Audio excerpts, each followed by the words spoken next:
In this session, I wanted to go ahead and put my skills to the test. One of the most recognizable stages of any RPG gaming is the encounter. Many DMs use things like dungeons or caverns or taverns or keeps, different types of things like that in order to be able to set the stage to tell their story. And as such, I figured that's a pretty logical place to start. So why not start with the basics of making a cave system?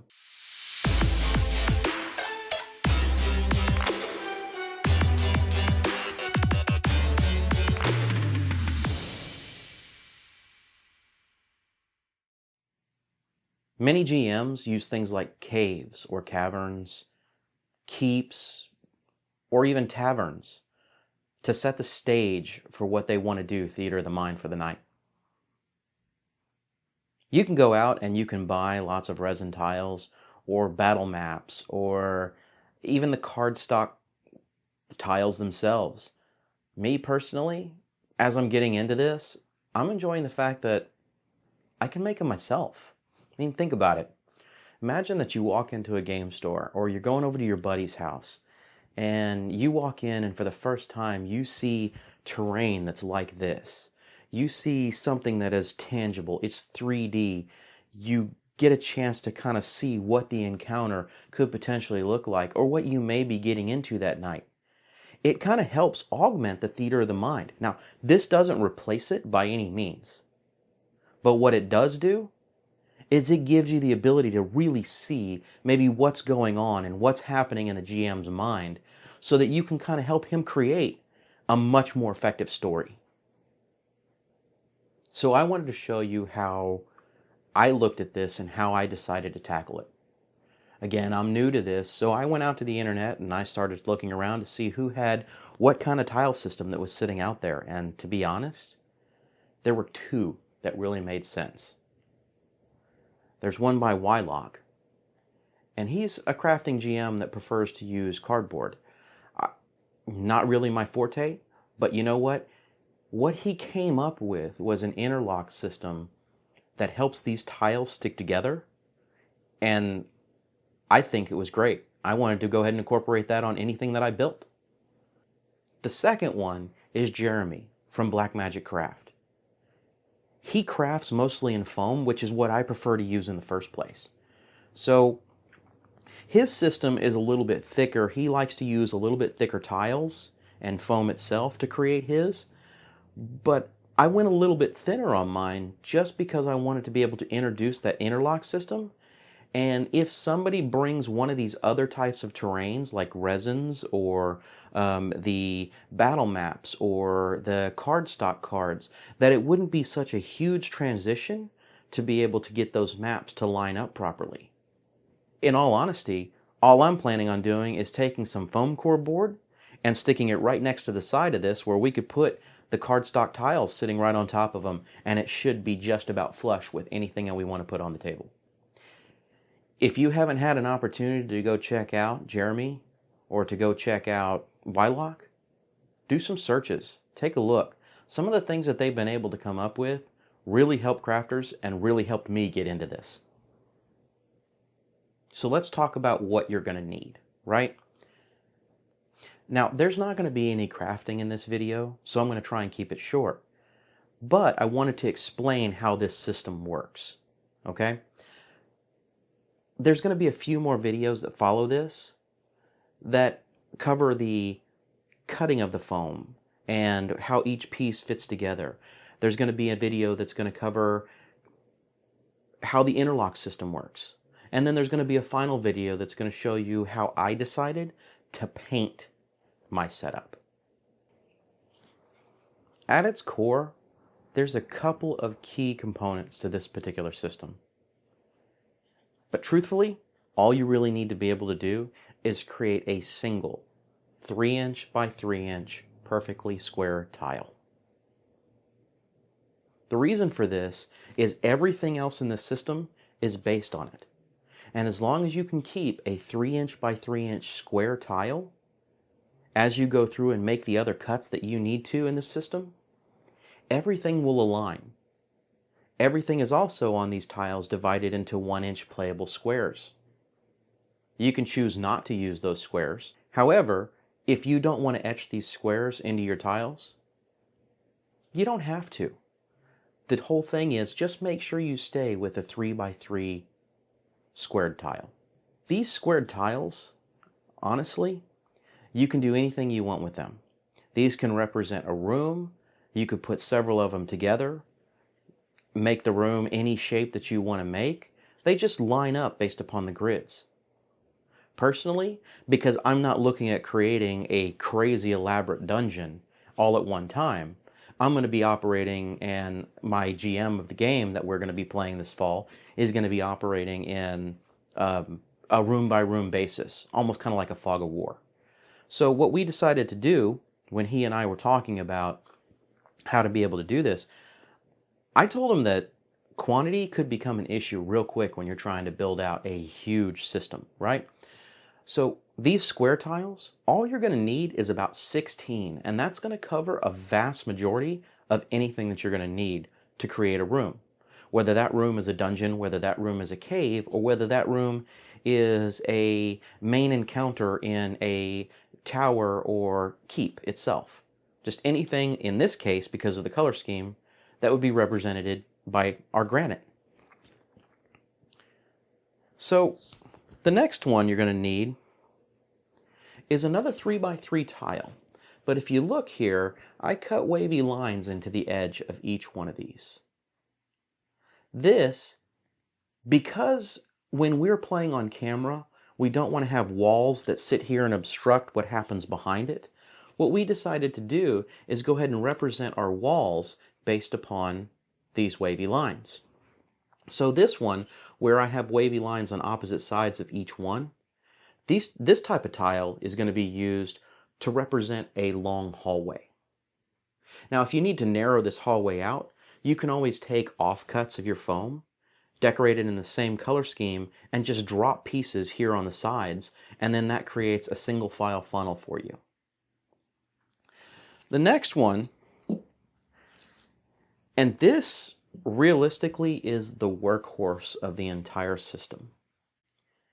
If you take a squared off 3x3 tile and you cut this right down the middle, again, we used wavy lines to represent our wall areas, then what you're going to end up with is the ability to twist and turn your cavern and allow the multiple tunnels or pathways, whatever you want to do within the system,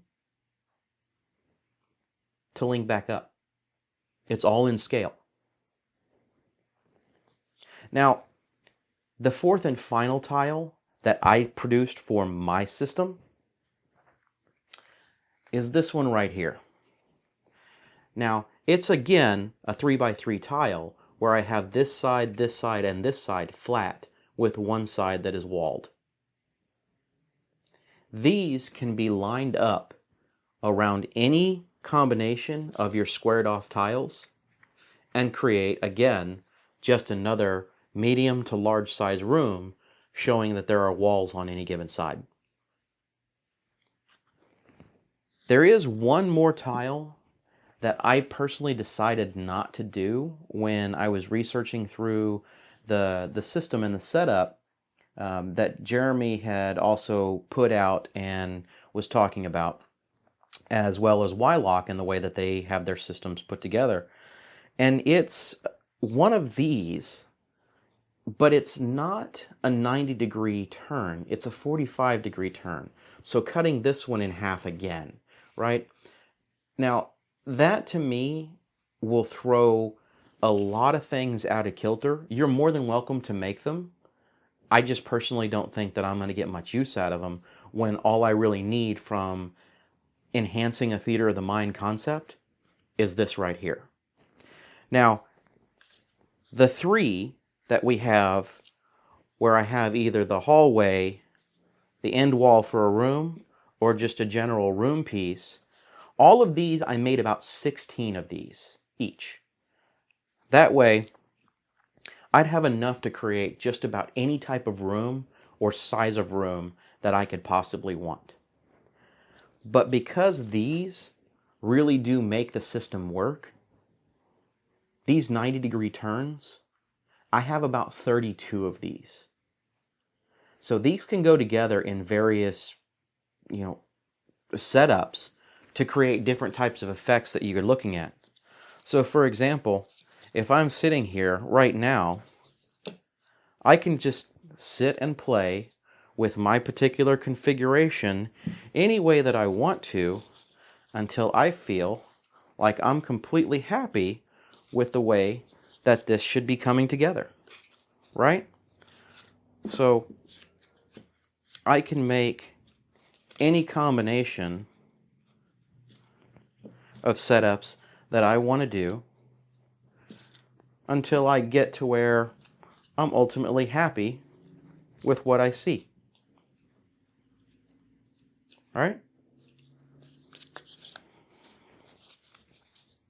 There's nothing wrong with playing around with it, having some fun, designing a dungeon on the fly. It's that simple. I just completely reconfigured into something different. And all these little tidbits of terrain that we're going to go through and make, in my case, because of our campaign, we're going to have crystals in the world that Rick's creating. I just went through and created a bunch of little foam crystals that I can drop anywhere that I want. I can have a main encounter room that has crystals all around it.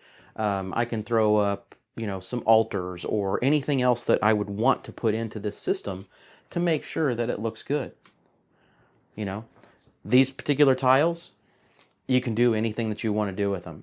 You're only limited by how many you produce and what you want to put together. So let's have a discussion about the walls. Because of the camera, again, we decided we weren't going to go with walls with ours.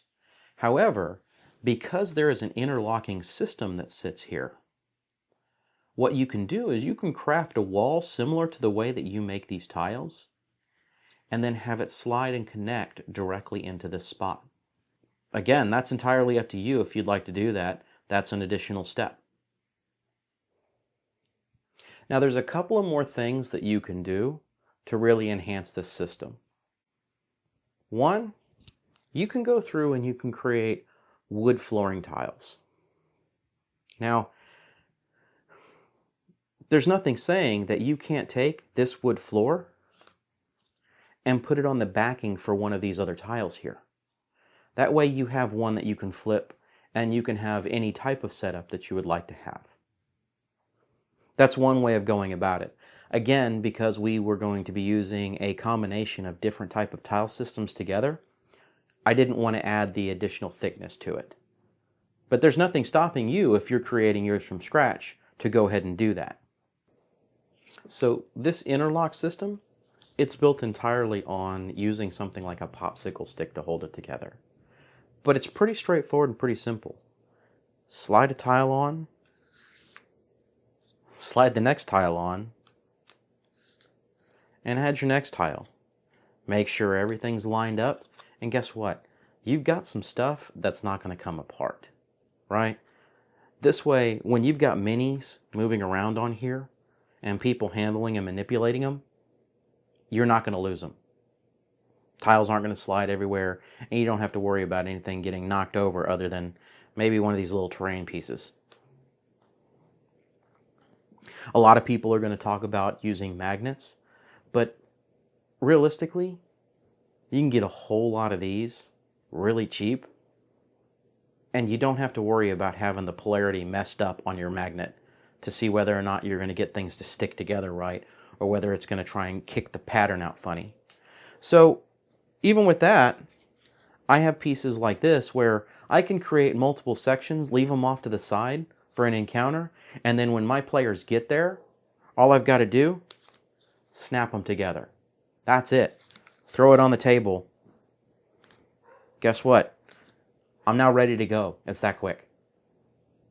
So this system to me, I think, is going to get a whole lot of use, and it's going to be rather enjoyable for us to be able to help you guys when we're doing our actual gameplay this fall. And I hope that you stick around not only just for the crafting videos, but also you stick around for the gameplay.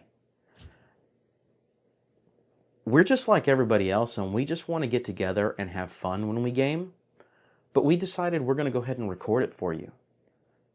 And you'll get a chance to see each and every single one of us as we are at the table. So don't forget, making a tile system isn't all that difficult. Maybe it's just a little bit time consuming, but I'm going to see what I can do in the part 2, which is how do I cut and make these shapes and get the grid lines put on here quickly and easily. And then part 3 would be how do I get this interlock system, even if you're even going to use an interlock system. You don't have to, which would speed the whole process up. And then if we go to part 4, it's just going to be how I was able to decorate and get this type of granite look or, stone look across a whole lot of tiles really quickly, as well as how was I able to get this hardwood floor look against a bunch of tiles really quickly. And as we move into our D&D content this fall, you're going to get a chance to see all of the terrain that I create specifically for our table.